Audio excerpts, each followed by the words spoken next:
फलम पते वंदिता अर्हन्ते मोक्षम आराहणा कमसो। जय बोले अनंतानंद परम सिद्ध भगवान की जय। देवादिदेव 1008 श्री आदिनाथ भगवान की जय। 1008 श्री शांतिनाथ भगवान की जय। पार्श्वनाथ भगवान की जय। महावीर भगवान की जय। परम पूज्य आचार्य श्री शिव कोटि महाराज की जय। आचार्य श्री शांति सागर आदि सागर जी, महावीर कीर्ति जी, विमल सागर, सन्मति सागर जी, कुंदू सागर जी महाराज की जय। आचार्य श्री कनक नंदी जी महाराज की जय। आचार्य श्री पद्म नंदी जी महाराज की जय। जिनवाणी माता की जय। श्रीमद जैन धर्म की जय। शाश्वती धराज विराजमान आचार्य भगवत श्री वैराग्यनंद जी महामंदिराज सत्संग की जय। नमोस्तु भगवान, नमोस्तु नमोस्तु नमोस्तु। आचार्य भगवान आपके श्री चरणों में हम सभी स्वाध्यायी त्रियोग शुद्धि पूर्वक बारंबार नमोस्तु करते हैं और आपसे बिनते अनुनय करते हैं, गुरुदेव हम सबका रत्नत्रय उज्जवल हो, दृढ़ हो, इसलिए हमें देशना दीजिए भगवान। नमोस्तु नमोस्तु नमोस्तु। कल अपनी बात चल रही थी, जो जिसकी साधना करना चाहता है उसके परिक्रम में लगता है। फिर इसका दृष्टांत दिया था राजकुमार का, जी। दृष्टांत साधु का।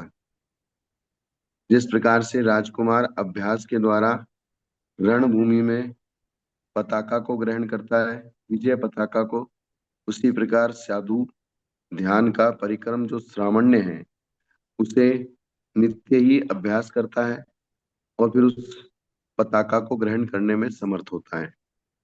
कहाँ तक चला था ये? अ, पृष्ठ पीडीएफ का 114, दूसरा पैराग्राफ गुरुदेव। अच्छा। अध्यात्म का वर्णन हो चुका है, 23 नंबर की गाथा। 23 नंबर की गाथा। उसमें और ग्रंथ का पृष्ठ है 46, 46। ठीक है। उसका दूसरा पैराग्राफ। हाँ, वस्तु का अब यहाँ ये समझना है कि इन्होंने, हाँ, ये समझा रहे थे कि मिथ्यात्व आदि में के कारण से मिथ्यात्व, असंयम, कषाय और अशुभ योग लेना। तो अब उस मिथ्यात्व को ये समझाना है कि मिथ्यात्व, एकांत, संशय, विपरीत आदि जो मिथ्यात्व परिणाम हैं, और उन मिथ्यात्व परिणाम को हम लोग करते कैसे हैं। एक प्रैक्टिकल रूप उस मिथ्यात्व का बताना है। वस्तु रूप केवल नित्यता ही नहीं है, अनित्यता का भी प्रमाण से बोध होता है। कोई अगर अगर सर्वथा नित्य माने, लेकिन अनित्यता भी हमें दिखाई देती है, क्योंकि बचपन से जवानी आती है, बचपन नाश होता है, जवानी का उद्भव होता है, जवानी से बुढ़ापा आता है, बुढ़ापा ना, जवानी खत्म होती है, बुढ़ापा उत्पन्न होता है, बुढ़ापा भी फिर आदमी मर जाता है। तो ये अनित्यता का भी ज्ञान हमको प्रमाण से होता है। सर्वथा हम चीज को नित्य नहीं कह सकते। राग, द्वेष, मिथ्यात्व, संशय, विपर्य आदि आत्मा में पहले सत प्रतीत होते हैं। क्या होते हैं कि ये आत्मा में है, राग भी है, द्वेष भी है, मिथ्यात्व भी है, संशय भी है, विपर्य भी है। ये आत्मा में पहले ऐसा महसूस होता है कि ये है। पीछे अनुभव के द्वारा उनका असत्व भी प्रतिष्ठापित होता है, कि अर्थात ये नाश भी होते हैं, है भी और नाश भी होते हैं। तो दोनों ही चीज हैं, सत और असत, नित्य और अनित्य। इसलिए एकांत रूप से कोई अगर ये कहे कि नित्य ही है, तो ऐसा भी नहीं है, अनित्य ही है, ऐसा भी नहीं है। तो उन्होंने प्रैक्टिकल करके बताया कि जैसे हमको हमारे परिणाम कभी राग रूप लगते हैं, कभी वीतराग रूप लगते हैं, वैराग्य रूप लगते हैं। राग खत्म होके वैराग्य को प्राप्त हो जाते हैं, वैराग्य खत्म होके राग को प्राप्त हो जाते हैं, द्वेष को प्राप्त होते जाते हैं, मिथ्यात्व को प्राप्त हो जाते हैं, सम्यक्त को प्राप्त हो जाते हैं, संशयित भी होते हैं, संशय का निवारण भी हो जाता है। विपरीतता भी होती है, सर्प के साथ सर्प था, रस्सी दिखी, थोड़ा रोशनी हुई तो वापस सर्प सही दिखाई देने लगा। तो विपरीतता भी होती है और विपरीतता का निराकरण भी होता है। जी। मतलब ये दोनों ही चीजें चलती रहती हैं, इसलिए सत असत दोनों चीजें चलती हैं। कोई अगर इनमें से एक को ही कहे कि सत्य ही है, असत ही है, तो ऐसी व्यवस्था नहीं बनेगी। और अगर एकांत से कोई ऐसी चीज मानेगा तो वो मिथ्यात्व में चला जाएगा। पीछे अनुभव के द्वारा उसका असत्य प्रतिष्ठापित होता है, तथा पहले उनका आत्मा में अनुभव होता है और पीछे अनुभव से उनका असत्य ज्ञात होता है। इसलिए ये अनित्य हैं। अनुभव प्रतीत होता है तो ये नित्य भी हैं, और असत प्रतीत होता है तो ये अनित्य भी हैं। उद्गल द्रव्य मेघ आदि का रूप भी बदलता हुआ देखा जाता है। आम्रफल आदि में रूप रस गंध आदि का बदलना प्रत्यक्ष देखा जाता है। तो उस चीज का लोप करना अशक्य है। जी, मतलब जैसे यहाँ आम हरा है, आम हरे से पीला होते हुए दिख रहे हैं, तो ये हाँ, देख रहे हैं तो उसमें बदलाव भी दिख रहा है, और इसको हम इसको बदल भी नहीं सकते, ये ऐसा होता है। बदलाव भी दिख रहा है, लेकिन उसी आम में बदलाव हो रहा है जिस जी। आम को हमने पहले देखा था। जी। तो मतलब हमको नित्यता और अनित्यता दोनों ही अनुभव से, प्रमाण से, युक्ति से महसूस हो रही है। उस चीज का हम फील कर रहे हैं, फीलिंग हो रही है। तो कोई अन्य मति अगर एक नित्यता का एकांत करे, अनित्यता का एकांत करे, तो अनुभव से, फीलिंग से, युक्ति से, प्रमाण से ये बात सिद्ध नहीं होती। आगम तो बहुत बाद की बात है। जी। आगम में जो लिखा है कि प्रत्येक वस्तु नित्यात्मक है, ये तो आगम को तो थोड़े देर को साइड में रखो। लेकिन आप प्रैक्टिकल में वो आपको समझाने की कोशिश कर रहे हैं कि आपने आम देखा क्या? बोले देखा। वो बदलता हुआ देखा क्या? देखा। वो का वही है ये देखा क्या? बोले वो का वही है और बदलता हुआ भी देखा। हम वो का वही है ये भी कह रहे हैं और बदल रहा है ये भी कह रहे हैं। मतलब नित्यता और अनित्यता हम अनुभव कर रहे हैं। अनुभव कर रहे हैं। तो जब नित्यता और अनित्यता अनुभव कर रहे हैं, तो हम नित्यता का एकांत कैसे कर सकते हैं और अनित्यता का एकांत कैसे कर सकते हैं? और जो चीज अनुभव में आती है, प्रत्यक्ष प्रमाण से दिखाई देती है, प्रत्यक्ष प्रमाण से बाधित होती है, तो उस चीज को सभ्य पुरुषों की समाज में, सज्जनों की समाज में, विद्वानों की सभा में कैसे मान लिया जाएगा? जी। यानी कि श्लोक वार्तिक जी में जितनी भी बातों का खंडन किया है न्याय में, अभी तक मैंने जितना भी न्याय पढ़ा है, न्याय ग्रंथों को मैं पढ़ता हूँ, तो उसमें ज्यादातर उन्होंने जो सिद्ध किया है, ज्यादातर यही सिद्ध किया है कि जो चीज प्रतीति में आ रही है, अनुभव में आ रही है, प्रत्यक्ष में दिखाई दे रही है, और आप उन्हीं चीजों को मना कर रहे हो। ये तो सीधा सीधा एक आंख में धूल झोंकने वाली बात हो गई, सफेद झूठ बोलने वाली बात हो गई। जैसे कहा गया कर्ण कान से पैदा हुआ, ना तो उससे पहले कभी किसी ने सुना कि कोई कान से पैदा होता है, न उसके बाद में कभी किसी ने आज तक सुना कान से पैदा होता है, न वर्तमान में देखा जा रहा है, न 100-200 साल में आपके आसपास के जिंदगी में ऐसी कोई व्यवस्था घटित हो रही है फिर भी वो कान से पैदा हो रहा है। वही एक अकेला पैदा हुआ। अगर ऐसी व्यवस्था किसी दूसरे के साथ तो वो घटित होती। जी। बिल्कुल। मतलब कहीं ना कहीं तो वो चीज घटित होती ना। और ऐसी कोई व्यवस्था दिखाई नहीं दे रही प्रत्यक्ष से, प्रमाण से, या अनुभव से। ऐसा कोई फीलिंग होता ही नहीं है कि बोले इस प्रकार की भी कोई व्यवस्था होती है क्या। इसलिए बोले आपकी बात छूटी है। तो आप बता दीजिए, सिद्ध कर दीजिए। तो इसलिए यहाँ ये प्रैक्टिकल अनुभव करके बता रहे हैं कि नित्यता का भी अनुभव हो रहा है, अनित्यता का भी अनुभव हो रहा है, और उसका लोप करना अशक्य है। तथा अनुमान प्रमाण से भी उसका ग्रहण होता है। जो इस प्रकार है, अब अनुमान से कैसे, ये तो प्रत्यक्ष हो गया। अब अनुमान से कैसे ग्रहण होता है, वो बता रहे हैं। जो सत है वो सब नित्य अनित्यात्मक है, जैसे घट। उसी तरह जीवादिक भी सत है, तो नित्य और अनित्यात्मक है। जैसे घड़ा है, घड़ा बना है और घड़ा टूटेगा भी, घड़ा पुराना भी होगा, लेकिन वही घड़ा होगा। ये सब चीजें।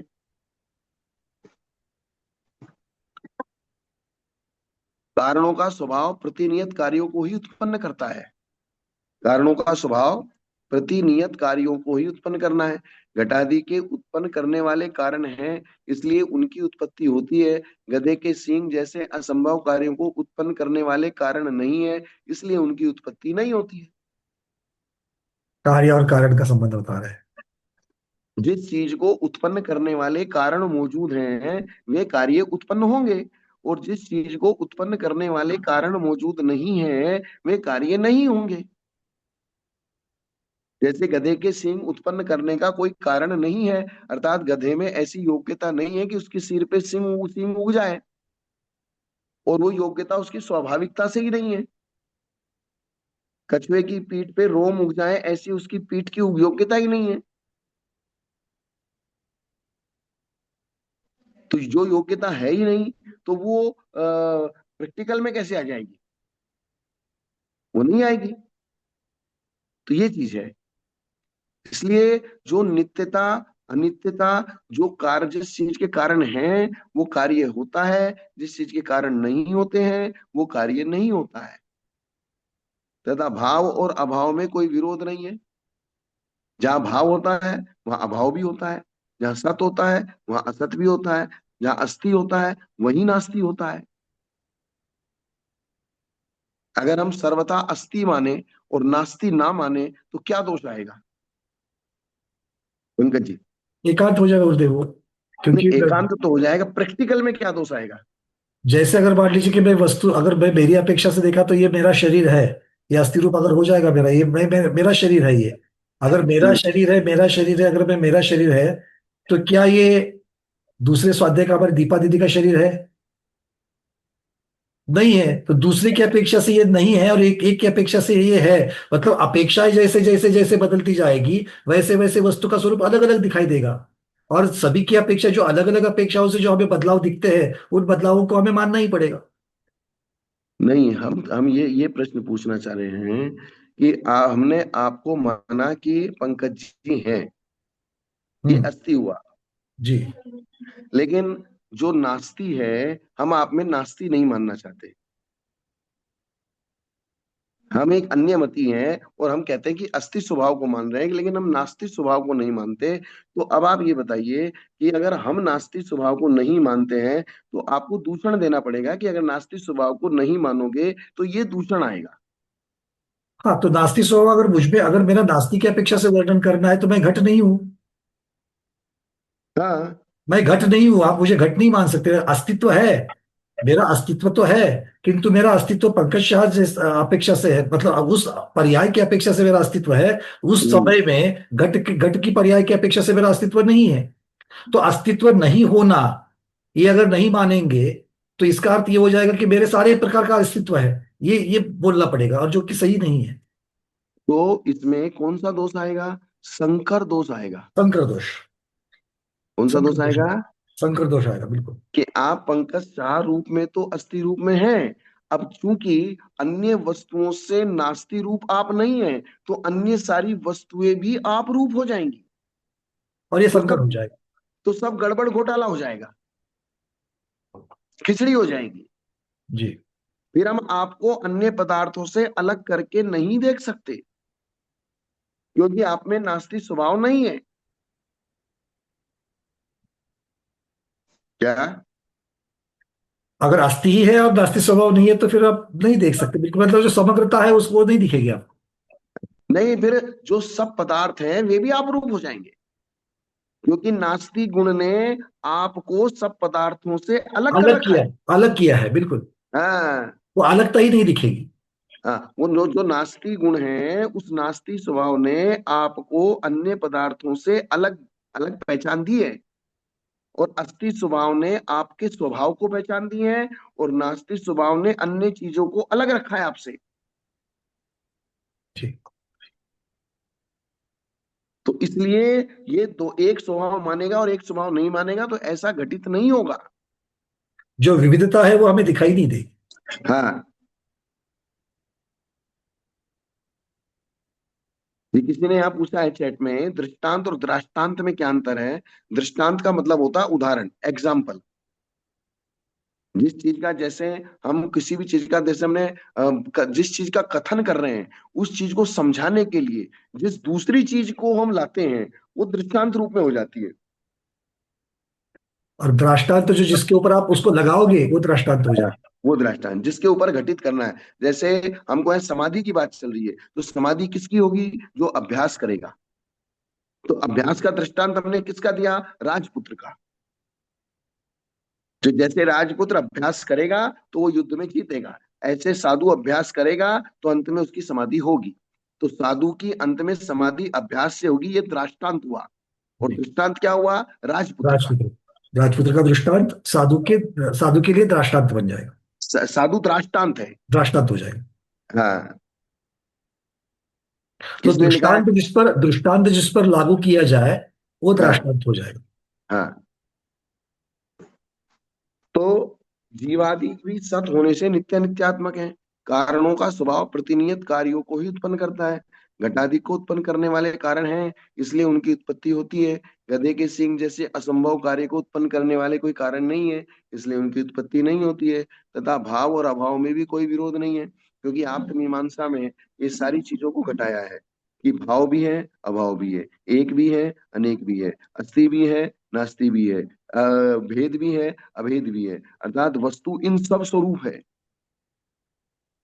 और जो कोई अगर एकांत करेगा, भाव का एकांत करेगा तो क्या दोष आएगा, अभाव का एकांत करेगा तो क्या दोष आएगा, नित्य का एकांत करेगा तो क्या दोष आएगा, अनित्य का एकांत करेगा तो क्या दोष आएगा। ये सारी की सारी चीजें उन्होंने उस आप्तमीमांसा में, देवागम स्तोत्र में प्रत्येक गाथा में ये चीज घटाई है, सातों भंग लेके। रूप रस आदि की तरह एक वस्तु में दोनों एक काल में रहते हैं, नित्य भी रहता है और अनित्य भी रहता है, जैसे रूप रस। अब जैसे रूप रस ये दृष्टांत हुआ, समझा क्या रहे हैं, नित्य और अनित्य को समझा रहे हैं। तो नित्य अनित्य को समझाने के लिए दृष्टांत क्या दिया, रूप रस का दृष्टांत दिया। जैसे रूप रस, तो जैसे जो शब्द होता है वो दृष्टांत के लिए होता है। उदाहरण देकर। हाँ, तो रूप रस आदि की तरह एक वस्तु में दोनों एक काल में रहते हैं। जो वस्तु सत है वह अपने से भिन्न वस्तु की अपेक्षा असत है या नहीं, यदि है तो भाव अभाव में विरोध नहीं रहेगा। और यदि कहोगे कि नहीं है तो वह वस्तु सर्वात्मक हो जाएगी। अगर अभाव को नहीं मानेंगे तो वस्तु सर्वात्मक हो जाएगी, सबरूप हो जाएगी। तो वो जो निषेधात्मक वाक्य है, वो निषेधात्मक आपको सुरक्षित रख के अन्य सबका निषेध कर देता है। तो दोनों चीजें एक साथ चलेंगी तब जाके आपकी परिभाषा बनेगी, आपका लक्षण बनेगा। अगर दो में से हम एक चीज को रख लेंगे और एक चीज को हटा देंगे तो लक्षण बनाने में मुश्किल हो जाएगी। समग्रता नहीं बनेगी। हाँ, यदि है तो भाव और अभाव में विरोध नहीं रहा, और यदि कहोगे कि नहीं है तो वह वस्तु सर्वात्मक हो जाएगी, क्योंकि उसमें किसी वस्तु का अभाव नहीं है। अभाव भाव से भिन्न नहीं है, किंतु भाव का ही रूपांतर अभाव है। अतः एकांत नित्यवाद अयुक्त है। अभाव भाव से भिन्न नहीं है, किंतु भाव का ही रूपांतर अभाव है। भाव का ही एक रूप अभाव है। तो जो वस्तु भाव रूप है वही वस्तु अन्य रूप से अभाव रूप है। इसलिए भाव के लिए अभाव एक दूसरा उसी का पक्ष हुआ। जैसे एक सिक्के का एक पहलू और एक ही सिक्के का दूसरा पहलू। सिक्का वही है। हाँ, सिक्का अलग अलग नहीं है। इसलिए कहा ना, अभाव भाव से भिन्न नहीं है, किंतु भाव का ही रूपांतर है। अतः एकांत नित्यवाद अयुक्त है। इस प्रकार की तत्व श्रद्धा से नित्य ही है, यह मिथ्या तो हट जाता है। मतलब इन्होंने आपको सोचने का एक तरीका दिया, बोले ऐसे सोचो। ज्ञान आपको हो गया, लेकिन उस ज्ञान का यूज जैसे करो,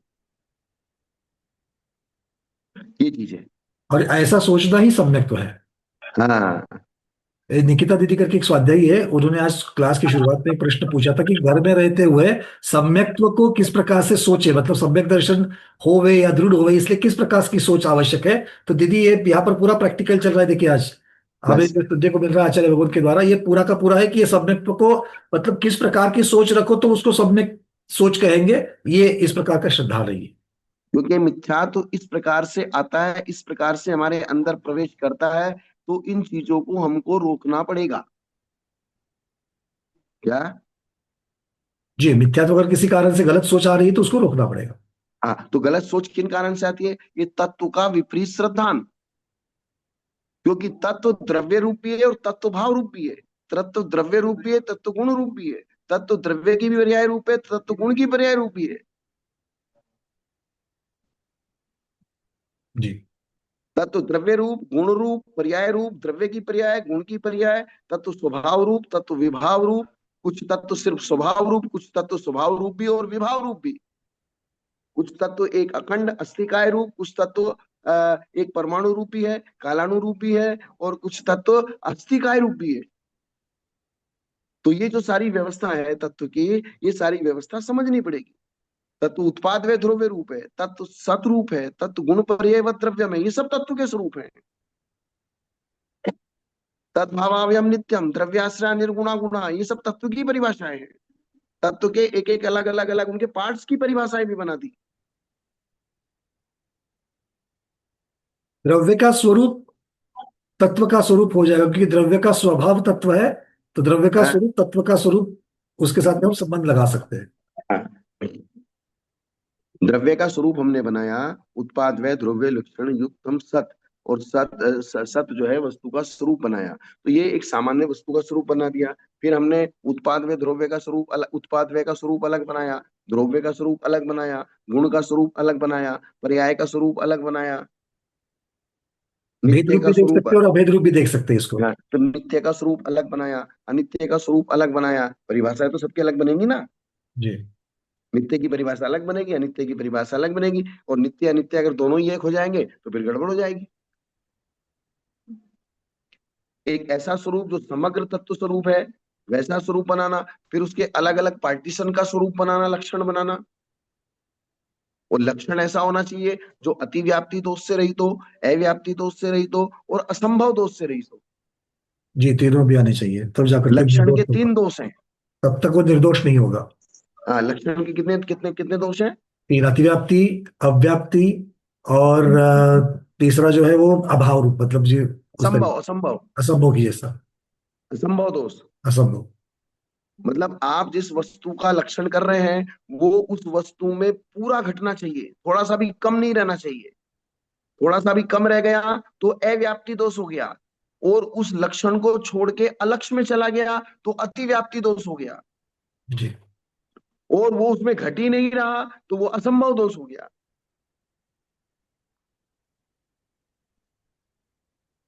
जैसे हमने पशु का लक्षण किया सींग,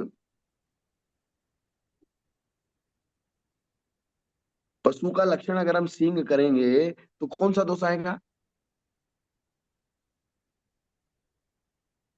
पशु का लक्षण क्योंकि अगर हम सिंह करेंगे तो तो ये इन तीनों में तो से कौन सा दोष आएगा? सब में पाया नहीं जाता है। ये अव्याप्ति की अपेक्षा से भी आ सकता है इसके। हाँ, तो ये कौन कौन कौन सा दोष दूसरा आ गया इस लक्षण में? अव्याप्ति अव्याप्ति दोष। दोष। क्योंकि सब पशुओं में सींग नहीं पाया जाता। पशुपना तो पाया जाता है लेकिन सब में सींग नहीं पाया जाता, इसलिए हम पशु का लक्षण सींग नहीं कर सकते। अर्थात जिसके सींग होता है वो पशु होता है। हाँ, ऐसी परिभाषा करेगी तो वो निर्दोष नहीं सदोष बन जाएगी। सदोष, सदोष इसलिए बन जाए क्योंकि वो परिभाषा सब पशुओं में घटित नहीं हो रही है। जी। आपको ऐसी परिभाषा बनानी पड़ेगी जो सब सब चीजों में घटित हो। तो ये अव्याप्ति दोष से दूसरा अव्याप्ति दोष दोष है, और अतिव्याप्ति जो अलक्ष्य में भी चला अतिव्याप्ति जाए। में अतिव्याप्ति में अगर मान लो कि गाय का लक्षण अगर हम पशु करेंगे, गाय पशु है, हाँ, गाय ही गाय पशु पशु। है, ऐसा करेंगे हाँ, तो अतिव्याप्ति बन जाएगी। क्योंकि हाँ, बाकी अश्व आदि, घोड़ा हाथी भी जो है वो भी पशु है। वो भी पशु है। ऐसी चीजें। तो जो तो लक्षण ऐसा होने, जैसे हमने आत्मा का लक्षण बनाया उपयोगो लक्षणम। जी। आत्मा का लक्षण क्या बनाया? उपयोग लक्षण। तो अब ये आप बताओ इसमें दूषण आते हैं कि नहीं आते हैं? नहीं, आत्मा का लक्षण अगर हम उपयोग करेंगे तो आत्मा मतलब जीव द्रव्य जो है उसमें तो ये लक्षण पाया ही जाएगा। ऐसा नहीं कि इस प्रकार से अतिव्याप्ति या अव्याप्ति आ जाए, असंभव तो होगा ही नहीं, असंभव तो होगा ही नहीं इसमें, सबसे पहली तो बात। ना, तो ना तो असंभव होगा अतिव्याप्ति। अतिव्याप्ति भी नहीं होगा। अतिव्याप्ति कब होता है? जो चीज जो है वो अकेले उसमें नहीं, बाकियों में भी पाई जाएगी। बाकी मतलब? बाकी द्रव्यों में मतलब उपयोग अगर जीव द्रव्य में छोड़ करके अगर बाकी अजीव द्रव्य में भी अगर उपयोग पाया जाता तो फिर ये अगर अतिव्याप्ति पांच बन जाता। अगर 5 द्रव्यों में से किसी भी एक द्रव्य में ये लक्षण चला जाता तो वो अतिव्याप्त हो जाता। अतिव्याप्त हो जाता। और अगर अव्याप्त कैसे होगा ये? व्याप्त में ये होगा कि मतलब एक जीव में, कुछ जीवों में पाया जाता है, कुछ जीवों में नहीं पाया जाता है। अगर नहीं, ऐसा नहीं, होगा नहीं, तो नहीं। ये अव्यक्त हो जाएगा। एक ही आत्मा के प्रदेशों में, कुछ प्रदेशों में ज्ञान की कमी रह गई। हाँ, मतलब एक जीव की अपेक्षा से, एक जीव द्रव्य की अपेक्षा से लेंगे तो कुछ आत्म प्रदेशों में है, कुछ आत्म प्रदेशों में नहीं है, इस प्रकार से तो होगा। तो ज्ञान जो है, उपयोग जो है आत्मा के प्रत्येक प्रदेश में है, और आत्मा का एक भी प्रदेश ज्ञान दर्शन से छूटा हुआ नहीं है, और आत्मा को छोड़ के अन्य द्रव्यों में वो ज्ञान दर्शन पाया नहीं जाता। इसलिए न तो वो अति व्याप्त दोष से दूषित है, न अव्याप्त दोष से दूषित है, और न असंभव दोष से दूषित है कि वो उसमें होता ही नहीं है। इसलिए ये लक्षण निर्दोष है। जी। ये लक्षण क्या है? निर्दोष है।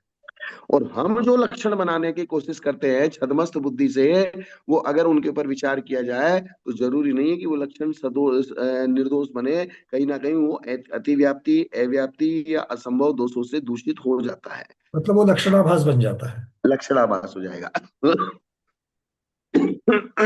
तो इसलिए अगर लक्षणाभास आपके पास है तो आपको सम्यक दर्शन की उत्पत्ति नहीं होगी। जी। जैसे पुद्गल का लक्षण क्या बनाया, मैं बनाया पुद्गल का लक्षण, क्या बनाया? पुद्गल के जो जिसमें रूप रस गंध वर्ण पाया जाता है वो हाँ, तो पुद्गल है। स्पर्श रस गंध वर्णवंतः पुद्गलः। जीव का लक्षण क्या बनाया? उपयोगो लक्षणम। पुद्गल का स्पर्श रस गंध वर्णवंता पुद्गला। धर्म द्रव्य का लक्षण क्या बनाया? धर्म धर्म का गति में सहायक होना। गति में सहायक होना। तो वो उसी के पास है, अन्य किसी के पास नहीं है, और उसके पास भी पूरा जितने उसके प्रदेश है सब में है। जी। तो इस प्रकार से अगर हमारे लक्षण सही नहीं होंगे तो हमारा ज्ञान भी दूषण दूषित हो जाएगा। जी। ये सिर्फ समस्या आपके ज्ञान की है। ये समस्या, ये जो द्रव्य मेरे पास है, ये मान लीजिए पुस्तक मेरे पास है, या ये प्रकृति में ये पुस्तक है, इस पुस्तक में न तो अतिव्याप्ति है, न अव्याप्ति है, न असंभव है। इसका जो लक्षण है वो व्यवस्थित है। ये जो अतिव्याप्ति, अव्याप्ति और असंभव दोष है, ये सब तुम्हारे दिमाग में है। हमने जिसको किस प्रकार से ग्रहण किया है उस प्रकार से। वस्तु तो यथावत है। जी जी, वस्तु में तो कोई खराबी नहीं है, उसको ग्रहण जिस प्रकार से हमने किया है वो अपनी बुद्धि में वो खराबी है। तो खराबी किसमें है? दूषण किसमें है? अपने ज्ञान में है। ज्ञान में, बुद्धि में, आपकी छदमस्तता के कारण से। वस्तु में कोई दूषण नहीं है। वस्तु तो जैसी है वैसी ही है, अनादिकाल से है, अनंत काल तक रहेगी। धर्म द्रव्य जैसा है वैसा ही है आज तक। अधर्म द्रव्य, पुद्गल द्रव्य, जीव द्रव्य, शुद्ध जीव द्रव्य, अशुद्ध जीव द्रव्य, जो व्यवस्थाएं हैं, जो परिभाषाएं हैं, वे अनादिकाल से वैसी की वैसी हैं। तुम्हारी खोपड़ी में सही नहीं बैठ रही है, तो इसलिए तुम मिथ्यात्व में पड़ के तुम अनादिकाल में संसार में घूम रहे हो बस। सब हमको स्वाध्याय को वस्तुओं। मैं यहाँ पर, सब स्वाध्याय को गुरुदेव मैं यहाँ पर सिर्फ एक चेतन सचेत करना चाहता हूँ सब लोग। अभी थोड़ी देर पहले हम लोगों ने जो चर्चा की थी कि वीतराग देव शास्त्र गुरु का श्रद्धार होना सच्चे देव शास्त्र गुरु का, ये एक परिभाषा है। अब ये देखो, ये जो परिभाषा है, अब इसके अपेक्षा से हम लोग सोचो कि हम कितनी वस्तुओं का यथार्थ स्वरूप छोड़ करके गलत स्वरूप को लेकर के बैठे हैं और गलत लेकर के ही चलते हैं, तो कितनी देर हम लोग मिथ्या दृष्टि बन जाते हैं। नहीं तो बात समझ में आपके आ रही गलत स्वरूप लेके बैठने से हो क्या जाएगा? नुकसान किसका होगा? वस्तु का कि आपका? हमारा होगा, क्योंकि वस्तु जो है वो है। हम अगर किसी व्यवस्था को बदलने की कोशिश करते हैं, गलत करने की कोशिश करते हैं, किसी भी आगम की व्यवस्था को, चाहे प्रकृति की व्यवस्था हो, आगम में जो लिखा है वो आगम में लिखा हुआ है, उसको पढ़ना किधर है? प्रकृति में। जी। उसको पढ़ना किधर है? उसका प्रैक्टिकल रूप किधर है? उसका प्रैक्टिकल रूप जो भी आगम में द्वादशांग में लिखा है वो तीन लोक में ही है। तीन लोक में जो हो रहा है वो आगम में लिखा गया है। जो हो रहा है वो केवली ने देखा है। जो देखा है वो दिव्य ध्वनि में बोला है। जो बोला गया है वो लिखा गया है। वो जो लिखा गया है उसको वापस देखो तो वही हो रहा है।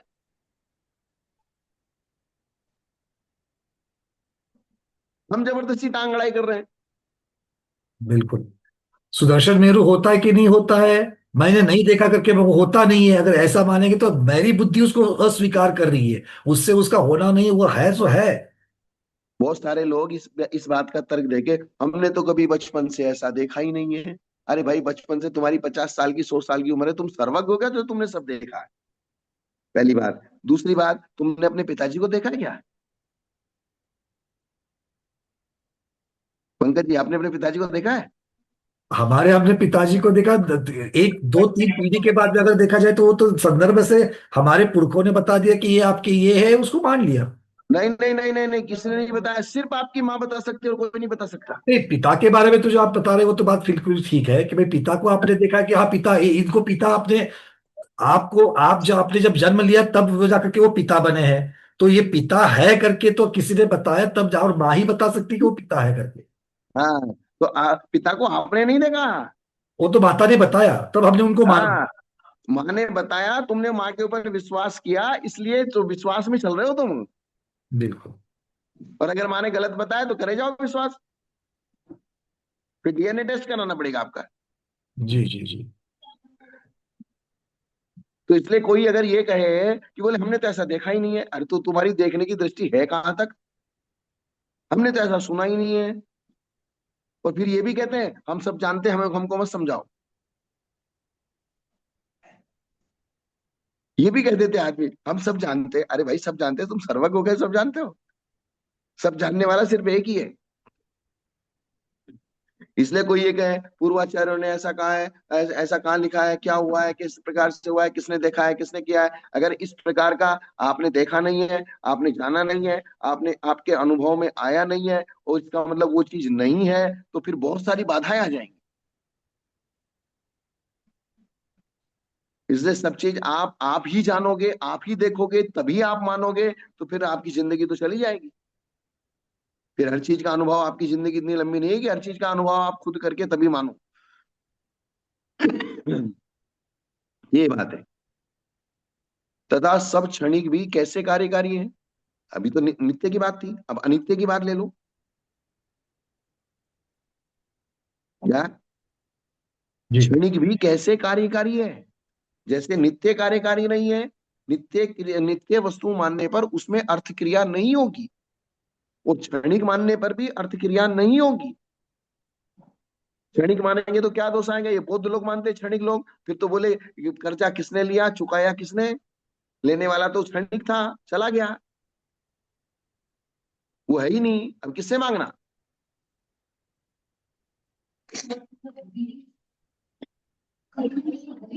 हाँ, वस्तु में सब सामर्थ्य का अभाव तो अभाव का लक्षण है। इस पर बौद्ध कहता है नित्य पदार्थ कार्यकारी नहीं है। नित्य पदार्थ अपना कार्य क्रम से करता है, अथवा एक साथ करता है। क्रम से तो कार्य कर नहीं सकता, क्योंकि कार्य की उत्पत्ति कारण स्वभाव मात्र के अधीन है। जब नित्य पदार्थ में सब कार्यों को उत्पन्न करने की शक्तियां सदा वर्तमान है, तब कार्य क्रम से कैसे हो सकता है? समर्थ कारण के रहते हुए भी यदि कार्य नहीं होता, तो उसे उस कारण का कार्य नहीं माना जा सकता। जैसे जौ बीज के रहते हुए भी उससे धान का अंकुर नहीं उगता, अतः धान का अंकुर जौ बीज का कार्य नहीं होता। यदि कहोगे कि नित्य एक साथ सब कार्य को उत्पन्न करता है, तो दूसरे आदि क्षणों में वह नित्य पदार्थ अकिंचित कर हो जाएगा, क्योंकि सब कार्य पहले क्षण में ही उत्पन्न हो जाने से दूसरे क्षण में उसके लिए करने के लिए कोई कार्य शेष नहीं बचा। किंतु ऐसा देखा नहीं जाता। सीधी सीधी सी गणित रीजन क्या दिया?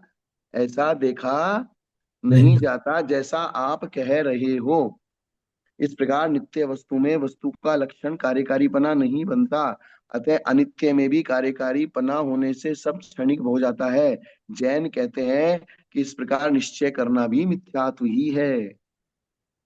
नित्यता का एकांत करना भी मिथ्यात्व है, अनित्यता का एकांत करना भी मिथ्यात्व है। तो अब उस मिथ्यात्व को जीतने का उपाय कहते हैं, क्या कहते हैं? उसका उपाय, विद्यात्व को जीतता उसको दूर कैसे करें?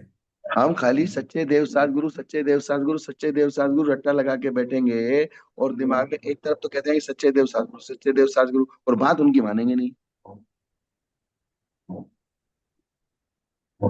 उनको तो मानते हैं, उनकी नहीं मानते हैं। बस।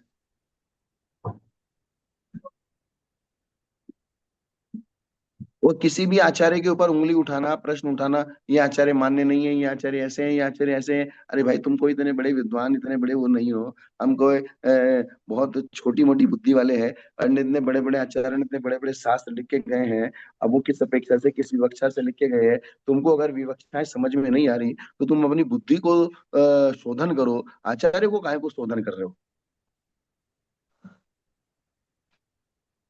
आचार्यों का शोधन करने से मैं बड़ा हो जाता हूँ, क्योंकि मैं शोधन कर रहा हूँ तो मैं बड़ा हो हाँ, जाऊंगा। मुझे अपना बड़प्पन दिखाना है, इसलिए मैं आचार्य को शोधन कर रहा हूँ ना। तो सीधा सीधा गणित है वो।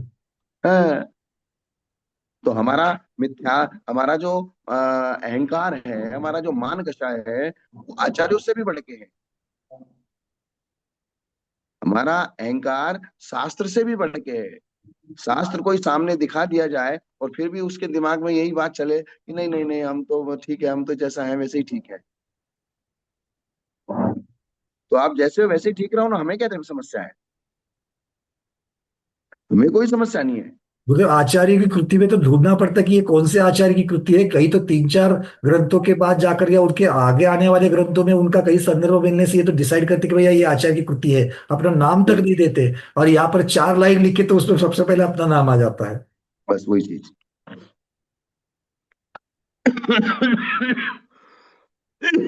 लक्षण और स्वभाव में क्या अंतर है? एक छोटा सा प्रश्न यहाँ लिखा था कि लक्षण वस्तु का एक ही होता है और स्वभाव अनेक हो सकते हैं। क्या पंकज जी? लक्षण में विशेष लक्षण को ही मुख्यतः से प्रधानता से लक्षण कहा गया है। लक्षण की परिभाषा ये है कि जो अन्य वस्तुओं को अलग करने का हेतु। जी। मतलब यही चीज है कि जो अभी आपने जो कहा था कि सदोषता, अतिव्याप्ति, अव्याप्ति और असंभवी जिसमें ना हो, ऐसा ये यही उसका, ये मतलब लक्षण है। लक्षण का, लक्षण के लिए यही लक्षण का स्वरूप बन जाएगा ये। जैसे हमने जीव का लक्षण किया, उपयोगो लक्षणम, तो लक्षण एक है, लेकिन स्वभाव जीव का नित्य स्वभाव भी है, अनित्य स्वभाव भी है, द्रव्यत्व स्वभाव भी है, विकारी होने का स्वभाव भी है, और निर्विकारी रहने का भी स्वभाव है। और स्वभाव विभाव में, विभाव के साथ भी होता है, और विभाव में भी स्वभाव होता है, स्वभाव ये के साथ पुद्गल भी में भी होता पाया है। जाएगा। ये पुद्गल में भी पाया जाएगा। तो ये, तो लक्षण एक होता है और स्वभाव अनेक होते हैं। बिल्कुल, बहुत बढ़िया। ये चीज। तो इस प्रकार से ये बिल्कुल ठीक है। आप थोड़ा थोड़ा सा हिंट दिए दिए जाएंगे तो मैं उसी में ही आपका समाधान करता जाऊंगा, जी। तो टाइम भी वेस्ट नहीं होगा। जैन कहते हैं कि इस प्रकार निश्चय करना मिथ्यात्व ही है।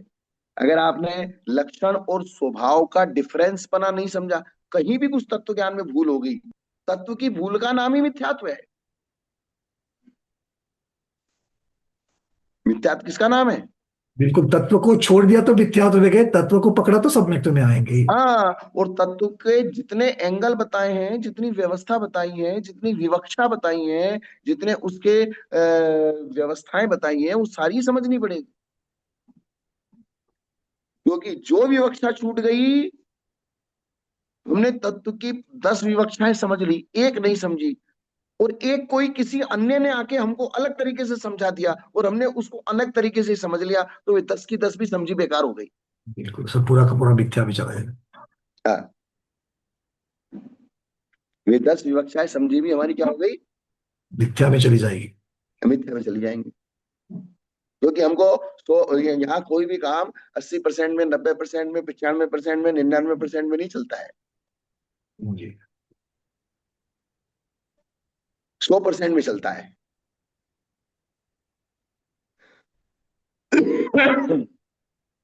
हाँ, कैटेगरी के अनुसार तो आप अभ्यास करते जाओ, अभ्यास करते जाओ, अभ्यास करते करते आप 100% हो गए, ये बात अलग है। 100% आप एक साथ एकदम से 100% हो जाओगे, ऐसा भी नहीं होता। तो आप धीरे धीरे धीरे अभ्यास करते करते करते करते आप 100% हो जाओगे। सब घटित कर सकते हैं, गुण और निर्गुण को भी, नित्य अनित्य, अस्ति नास्ति। अब आप ये समझ लीजिए, जैसे गुण में नित्य क्या है और अनित्य क्या है। तो गुण में नित्य जो हमेशा साथ रहता है वो नित्यपना है। गुण की जो पर्याय है वो हमेशा साथ नहीं रहती, वो अनित्य है। द्रव्य में नित्य क्या है? जो द्रव्य में द्रव्यपना है वो हमेशा साथ रहता है, वो नित्य है। और द्रव्य की जो पर्याय है वो हमेशा साथ नहीं रहती, वो अनित्य है। ये इसीलिए चीज द्रव्य ध्यान रखना नित्यानित्य है। इसीलिए द्रव्य है। नित्यानित्य, इसीलिए द्रव्य नित्यानित्य है, और गुण भी हाँ, नित्यानित्य है। हाँ। तो गुण जो नित्य है वो हमेशा साथ रहता है, जो अनित्य है वो हमेशा साथ नहीं रहता है। तो हमेशा साथ कौन नहीं रहता है? तो बोले पर्याय नहीं रहती हमेशा साथ। ये चीज ऐसी अस्थि है, नास्ति है। तो अस्थि नास्ति तो एक प्रकार से जो अस्थि स्वभाव है, अस्थि की अपेक्षा ही अस्थि स्वभाव है। ये विवक्षाएं हैं। ये सत्य है कि उक्त नीति नीति के अनुसार सर्वथा नित्य वस्तु में कार्यकारिता नहीं है, किंतु नित्यात्मक वस्तु में कार्यकारिता है। कार्यकारिता का मतलब क्या है पंडित जी? कार्यकारिता मतलब ये कार्यकारी है कि नहीं, ये कोई आकर के सफल होने वाला है कि नहीं है, निष्फलता हो मत, जाएगी नहीं तो। मतलब जैसे? जैसे कि मान ली ऐसा कोई हम लोग कुछ करने जा रहे हैं और उससे कोई कार्य सफल होने वाला है क्या? अगर सफलता उसी में है, अगर आप नित्य और अनित्य ये दोनों चीजों को मानोगे तो ही जाकर के आपका जो सिद्धांत है या जो भी आप तत्व जिस तरीके से मान रहे हो वो सफल रहेगा, नहीं तो ये सारा जो है सारी चीजें निष्फल हो जाएगी, मतलब सही नहीं होगी, गलत हो जाएगी। प्रत्येक वस्तु में एक अर्थकारिता होती है। क्या होती है? अर्थकारिता। अर्थकारिता, अर्थ का मतलब होता है पदार्थ। अर्थ का मतलब? पदार्थ। हाँ वो अच्छा, उस अपेक्षा से। अर्थ का मतलब पदार्थ। और पदार्थ का जो कार्य है वो अर्थ कार्य है। और अर्थ कार्य कारिता, अर्थात उसमें उस पदार्थ में जो कार्य करने की सामर्थ्य है वो तभी बनती है जब वो नित्य अनित्य दोनों रूप से माना जाए। तभी वो कार्य करेगी, नहीं तो कार्य नहीं करेगी। नहीं तो कार्य, अकेली नित्य वस्तु भी कार्य नहीं करेगी, नित्य वस्तु कूटस्थ हो जाएगी। इसका मतलब ये हो गया कि वो कार्यकारी है कि नहीं है, मतलब उसका कार्य सफल होगा कि नहीं होगा, सफलता निष्फलता उस सिद्धांत की वो उसी के ऊपर आ जाएगी। जैसे अब हम आपसे प्रश्न पूछते हैं, घड़े की अर्थकारिता क्या है? घड़ी की अर्थकारिता, घड़ा जब तक घड़ा रूप में है तब तक वो जल को धारण कर सकता है, जब घड़ा रूप में नहीं रहेगा तब जल को धारण नहीं कर सकता है। तो घड़े को जल धारण कब तक कर सकता है? जब तक वो घड़ा रूप में बना हुआ है तब तक। जब घड़ा रूप में नहीं है तब उसको घड़ा नहीं कहेंगे, घड़ा नहीं कहेगा, टूटा घड़ा, मतलब वो बिल्कुल वो तो ये। कपाल कहेंगे। हाँ मतलब ये बिल्कुल इस तरीके से। तो घड़े की अर्थकारिता क्या है? घड़े की अर्थकारिता है जल धारण। जी। तो घड़े को नित्य भी मानना पड़ेगा और घड़े को अनित्य भी मानना पड़ेगा, तब वो जल धारण कर पाएगा। अगर उसको सर्वथा नित्य मानेंगे और सर्वथा अनित्य मानेंगे तो उसकी जो अर्थ कार्यकारिता है, जल धारण आदि करना है, वो नहीं बनेगी। क्योंकि नित्य और अनित्य नहीं मानेंगे तो उसका अस्तित्व ही चला जाएगा, घड़े का अस्तित्व ही चला जाएगा। जैसे कुम्हार का चाक होता है, उसमें बीच की कील स्थिर होती है और बाकी वो चाक चारों तरफ घूमता है। जी। इसको आप नित्य अनित्य लगा लो हम्म। कि जो स्थिर कील है वो नित्य है और जो घूमने वाला है वो वो अनित्य अनित्य है। है। उसी की धुरी पे घूमता है। अगर वो पूरा ही कील भी घूमने लगे वो भी चक्र का अस्तित्व चला जाएगा। तो चक्र घूमने की व्यवस्था नहीं बनेगी। जी। तो चक्र घुमाने के लिए कील को स्थिर रहना पड़ेगा। और वो नित्यता और अनित्यता ये दोनों रहेगी तब उसका कार्य तब वो हो पाएगा, तो कार्यकारी होगा। तब वो चाक घूमेगा। तब वो चाक घूमेगा, उसकी कार्यकारिता होगी। कील स्थिर हो गई और चाक भी स्थिर हो गया, दोनों ही स्थिर हो गए, दोनों ही नित्य हो गए, तो भी निकाम बनेगा। जी। और दोनों ही चलने लगे तो भी निकाम बनेगा। जी। तो इसलिए यहां जो कहा जा रहा है, नित्यता और अनित्यता दोनों साथ में रहेंगी तब जाके कार्यकारिता बनेगी। जैसे ध्रुव को ध्रुव बना के फिर उसके सराउंडिंग उत्पादवय होता है। तो द्रव्यता भी चाहिए और उत्पाद व्यय भी चाहिए, दोनों है हाँ, तब जाकर के कार्य तो बनेगा। द्रव्यपना है तो उसके सराउंडिंग उत्पादवय होगा। जी जी जी, ये ठीक। हाँ, ये अगर समझ। द्रव्य नहीं उपना नहीं होगा तो उसके सराउंडिंग उत्पाद व्यय भी नहीं बनेगा। द्रव्य भी अगर उत्पाद व्यय रूपी हो जाएगा तो फिर काम बिगड़ जाएगा। द्रव्य भी अगर उत्पाद व्यय रूप हो जाएगा तो फिर तो सिर्फ अनित्यता ही बचेगी, नित्यता चली जाएगी। नित्यता चली जाएगी। तो नित्यता कोई चीज को स्थिर रखते हुए उसमें परिवर्तन देखना है। मतलब अगर सोने की चिप थी, और सोने की चिप से अगर मैं गहने बनाने के लिए जा रहा हूं, तो सोने के गहने बनने के बाद अगर उसका सुवर्णत्व खत्म हो जाएगा, तो कोई मतलब ही नहीं बनेगा, वहां पर कार्य सफल नहीं सुवर्ण हो तो जाएगा। खत्म हो गया, तब उसको गहने को सोने का गहना कौन कहेगा? अब तो अकार्यकारी हो जाएगा वो। हाँ, तो फिर वो सोने का कार्य नहीं करेगा। तो सोने की कीमत तो मान लीजिए 1.5 लाख रुपए है, तो 1.5 लाख रुपए फिर वो सोना गहना तो बना, लेकिन सोना खत्म हो गया, तो 1.5 लाख कौन देगा उसको? बिल्कुल बिल्कुल। तो उसका उसकी जो कीमत है वो कीमत खत्म हो जाना, ये उसकी अर्थकारिता कार्यकारिता खत्म हो गई। जी। तो इसलिए यहाँ ये समझाया जा रहा है कि उक्त नीति के अनुसार सर्वथा नित्य वस्तु में कार्यकारिता नहीं होती, किंतु नित्य अनित्यात्मक वस्तु में कार्यकारिता होती है।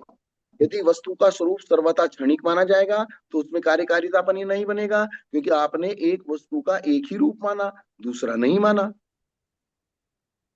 और ये दिखाई देता है कि वस्तु जिस रूप में है वैसी भी है, और वो बदलती भी है।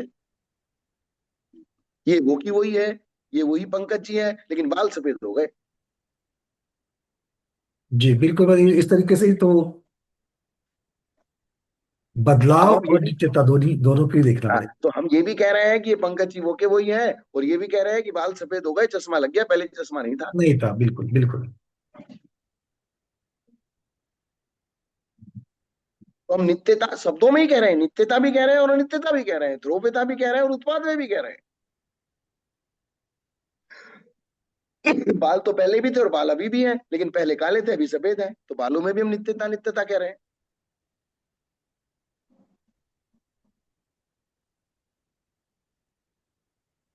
इसी प्रकार अन्यत्र भी एकांत मिथ्यात्व को जीतने की योजना करनी चाहिए। अर्थात किसी वस्तु को पकड़ के बैठ जाना नहीं चाहिए। किसी भी वस्तु को, किसी भी वाक्य को, किसी भी एकांत को, किसी भी नहीं, ऐसा ही है।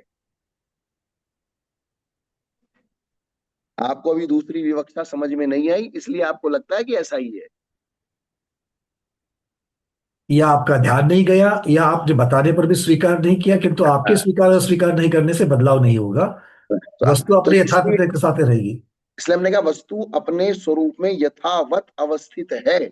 सिर्फ ये वस्तु के दोष नहीं है, ये आपकी बुद्धि के दोष है। हम जो यहाँ चर्चा करने बैठे हैं, ये हम वस्तुओं को सुधारने के लिए नहीं बैठे, हम अपने बुद्धि के दोषों को सुधारने के लिए बैठे हैं। क्या बात है, बहुत सुंदर। ये हम हमें वस्तु को नहीं सुधारना है, हमें अपने गलत ज्ञान को सुधारना है। हाँ, वस्तु तो जैसी है वैसी है, अनादिकाल से वैसी है। हमें अपनी गलत फहमियां दूर करनी है, अपने अपने बुद्धि को सही सही ठिकाने लाना है। हमारी कुमति को सुमति करना है, कुज्ञान को सुज्ञान करना है, मिथ्या ज्ञान को सम्यक ज्ञान करना है। मिथ्या ज्ञान को सम्यक ज्ञान करने का पुरुषार्थ किया जा रहा है, न कि पुद्गल को जीव बनाने का पुरुषार्थ किया जा रहा है, या जीव को पुद्गल बनाने का पुरुषार्थ किया जा रहा है, या केवल ज्ञानी को हम संसारी बना देंगे।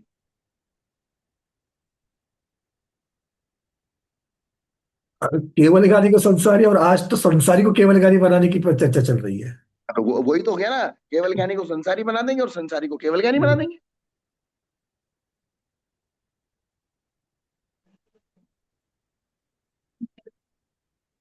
वस्तु के स्वरूप का कुछ भी निश्चय न करना, ये संशय मिथ्यात्व। पहले एकांत को समझाया इन्होंने, एकांत मिथ्यात्व क्या चीज होती है। अब दूसरे मिथ्यात्व को समझा रहे हैं कि संशय मिथ्यात्व क्या चीज होती है। बहुत सारे लोग कोई भी आगम की व्यवस्थाओं को ये कह के छोड़ देते हैं, ये तो विवाद की बात है, हमें नहीं करना, हमें विवाद में नहीं पड़ना। क्या नहीं पड़ना? विवाद में नहीं फंसता है। विवाद में। तो आगम विवाद है क्या? आगम को समझना विवाद है। आग्रह विवाद है, आगम विवाद नहीं है। फिर खुद को समझना नहीं है, खुद को मानना नहीं है, इसलिए उसको विवाद की कोटि में डाल के उससे अपने आप को अलग कर लेते हैं। गुरुदेव ध्यान सागर जी महाराज का एक शब्द यहाँ पर मुझे याद आ रहा है। आग्रह हाँ, में भी आग है और आगम में भी आग है। आग्रह की आग विवाद लगाती है, और आगम की आग जो है वो बुझाती है, वो शांत करती है। इसको ऐसा ऐसा पढ़ सकते हैं, चूल्हे में आग होती है, वो हमारा जीवन दान करती है, और घर के पर्दे में अगर दीपक पास में रख दिया, पर्दे में आग लग वो जाती है ना, जला तो पूरे देगी, घर को जला देती है। वो घर को जला देगी। तो वही ज्ञान की आग आपको निपटा देगी, और वही ज्ञान की आग आपको केवल ज्ञान पैदा कर देगी। जी। तो वस्तु के कुछ भी स्वरूप का निश्चय न करना संशय मिथ्यात्व है, सब पदार्थ कथनचित नित्य नित्यात्मक है, इस भावना से उसको जीतना चाहिए। अर्थात स्वरूप का निर्णय ही नहीं करना चाहते, परिश्रम ही नहीं करना चाहते, पुरुषार्थ ही नहीं करना चाहते, समझना ही नहीं चाहते, देखना ही नहीं चाहते। बोले देखूंगा तो मानना पड़ेगा, फिर मन नहीं मानूंगा तो ऐसा लगेगा यार मैं आगम को नहीं मानता हूं तो मेरी आत्मा मुझे ही कोसेगी, इसलिए मुझे शास्त्र देखना ही नहीं है। ऐसे भी लोग होते हैं। क्योंकि मुझे निर्णय नहीं करना है, क्योंकि मुझे जो मेरी मेरी मान्यता है उसको छोड़ना नहीं है।